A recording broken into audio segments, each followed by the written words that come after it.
সংসদের শীতকালীন অধিবেশনে যোগ দিতে দিল্লির উদ্দেশ্যে রাজ্য ত্যাগ করলেন সাংসদ রাজীব ভট্টাচার্য। আজ আগরতলার এমবিবি বিমানবন্দরে তিনি জানান, রাজ্যের উন্নয়নের জন্য অধিবেশনে বিভিন্ন প্রস্তাব রাখবেন তিনি।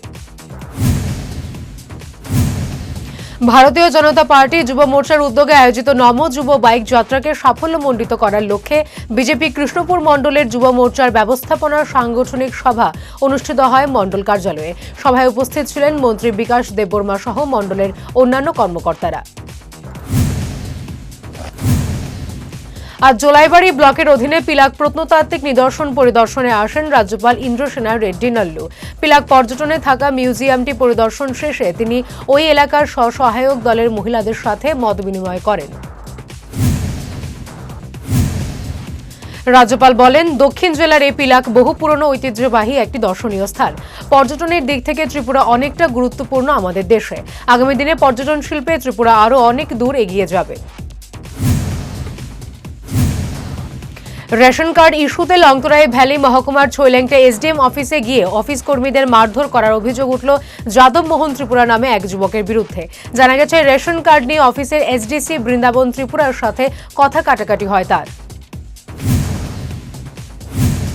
এরপরে অতর্কিতেই বৃন্দাবন ত্রিপুরার ওপর হামলা চালায় যাদব ত্রিপুরা। এতে গুরুতর আহত হন বৃন্দাবন ত্রিপুরা। অফিসের অন্যান্য কর্মীরা সাথে সাথেই তাকে নিয়ে যায় ছৈলেংটা হাসপাতালে। সেখানে তার মাথায় 2টা সেলাই লাগে। পরে বিষয়টি থানায় জানাতে ছৈলেংটা থানার পুলিশ এসে অভিযুক্ত যাদব মোহন ত্রিপুরাকে গ্রেপ্তার করেছে। বর্তমানে অভিযুক্ত যাদব মোহন ত্রিপুরা ছৈলেংটা থানার হেফাজতে রয়েছে। ঘটনায় এসডিএম অফিস চত্বরে তীব্র চাঞ্চল্য দেখা দিয়েছে।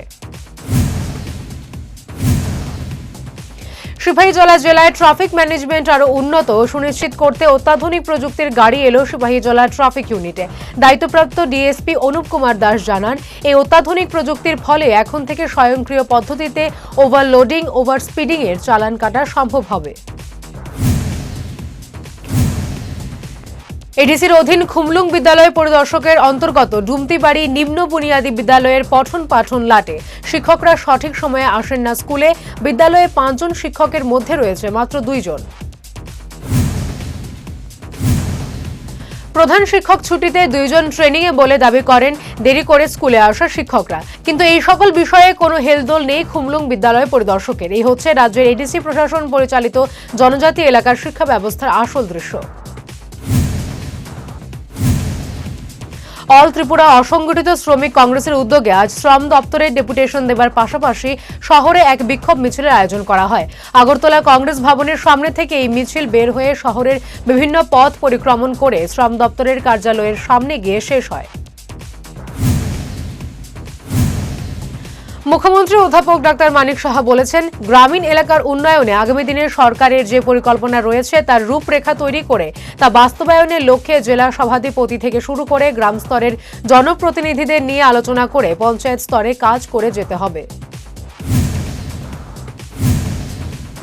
আজ এডিনগরের পঞ্চায়েতি রাজ ট্রেনিং ইনস্টিটিউটে পঞ্চায়েত দপ্তরের অধীনে পিপলস প্ল্যান ক্যাম্পেইন নিয়ে রাজ্য স্তরের কর্মশালার উদ্বোধন করে একথা বলেন তিনি। কর্মশালায় উপস্থিত ছিলেন পশ্চিম ত্রিপুরা জেলা পরিষদের সভাধিপতি বলাই গোস্বামী সহ অন্যান্যরা। ত্রিপুরাল্যান্ডের দাবিকে আরও জোরদার করতে আগামী 4 ডিসেম্বর খুমলুঙে আইপিএফটির প্রকাশ্য সমাবেশকে কেন্দ্র করে জোলাইবাড়ি বিধানসভা কেন্দ্রের কোয়াইফাং বাজারে প্রচার মিছিল এবং বাজার সভার আয়োজন করা হয় জোলাইবাড়ি আইপিএফটি ডিভিশনাল কমিটির উদ্যোগে। দ্বিতীয়বারের মতো ডিসেম্বর মাসের প্রথম সপ্তাহ থেকে শুরু হতে যাচ্ছে বিবিআই স্কুলের মাঠে খেলো ধর্মনগর। বৃহস্পতিবার ধর্মনগর অর্ধেন্দু ভট্টাচার্য স্মৃতি ভবনে অনুষ্ঠিত হয় খেলো ধর্মনগর নিয়ে এক প্রস্তুতি সভা। এদিনের প্রস্তুতি সভায় উপস্থিত ছিলেন বিধানসভার অধ্যক্ষ বিশ্ববন্ধু সেন। বৃহস্পতিবার সকালে বিলোনিয়া থেকে 4 জন বাংলাদেশি কাঞ্চনজঙ্ঘা রেলে করে আগরতলা যাওয়ার সময় উদয়পুর রেল স্টেশনে আটক করে উদয়পুর রেল পুলিশ। তাদের মধ্যে 1 জন ছেলে এবং 3 জন মহিলা ছিল।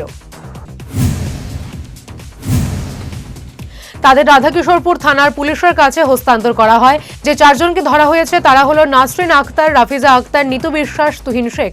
প্রত্যেকের বাড়ি বাংলাদেশে। তারা ব্যাঙ্গালোরে যাবার জন্য বাংলাদেশ থেকে এসেছে বলে পুলিশ জানিয়েছে। বিশ্ব মৎস্য দিবস উপলক্ষে আগরতলার প্রজ্ঞা ভবনে মৎস্য দপ্তর আয়োজিত রাজ্যভিত্তিক অনুষ্ঠানের উদ্বোধন করেন মন্ত্রী সুধাংশু দাস। মন্ত্রী বলেন, মৎস্য দপ্তর দেশের ও রাজ্যের অর্থনীতিকে মজবুত করার লক্ষ্যে গুরুত্বপূর্ণ ভূমিকা পালন করে।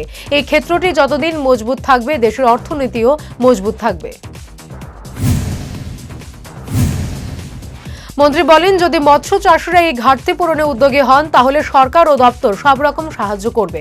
অনুষ্ঠানে উপস্থিত ছিলেন মৎস্য দপ্তরের সচিব দীপা ডি নায়ার, অধিকর্তা সন্তোষ দাস, ফিশারি কলেজের ডিন অধ্যাপক অরুণ ভাই প্যাটেল প্রমুখ। প্রকাশিত হলো আগামী বছরের সিবিএসই দশম ও দ্বাদশ শ্রেণীর পরীক্ষার পূর্ণাঙ্গ সময়সূচি।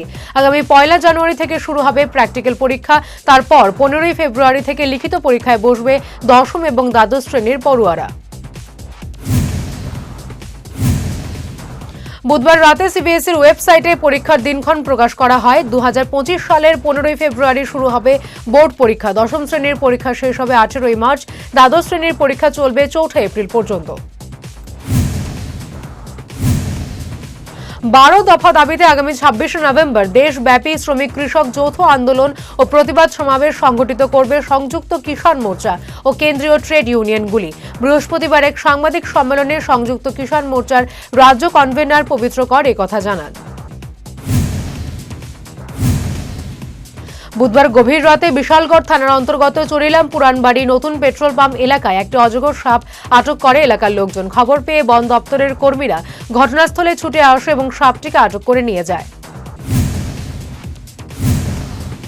কয়েক মিনিটের ব্যবধানে সিপাহীজলা নৌকাঘাট ও চরিলাম পুরানবাড়ি এলাকায় পরপর দুটি যান দুর্ঘটনায় গুরুতরভাবে আহত 4 জন। আহতদের দ্রুত উদ্ধার করে নিয়ে আসা হয় বিশালগড় মহকুমা হাসপাতালে। আহতরা সবাই হাসপাতালে চিকিৎসাধীন। আবারও রেলে কাটা পড়ে মৃত্যু এক অজ্ঞাত মহিলার।